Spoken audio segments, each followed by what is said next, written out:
আচ্ছা ঠিক আছে, আমি জোগাড় করার চেষ্টা করছি।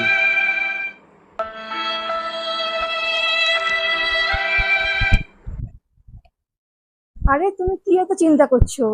তুমি কিচ্ছু চিন্তা করো না। আরে বাবা, আমি আছি তো নাকি? আমি তো তোমার পাশে সবসময় থাকবো। শোনো, আমাকে একটা কাজ পেতে দাও। দেখবে আমি তখন কত টাকা ইনকাম করব। আর সব টাকা তোমাকে দেবো। তুমি যখন 1,000 টাকা চাইবে, আমি তোমাকে 10,000 টাকা দিয়ে দেবো। আর তখন কি হবে বলো তো? তখন তুমিই বলবে যে এত টাকা খরচা করো না, তখন টাকা বাঁচাও তাই বলবে।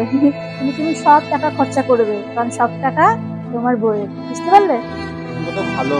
Thank you. বলছিলাম যে এখন আমাকে 500 টাকা দাও না, খুব দরকার আছে। দরকার ছিল আর কি। পার্সে আছে, নিয়ে নাও গা। তুমি কত ভালো গো। ঠিক আছে।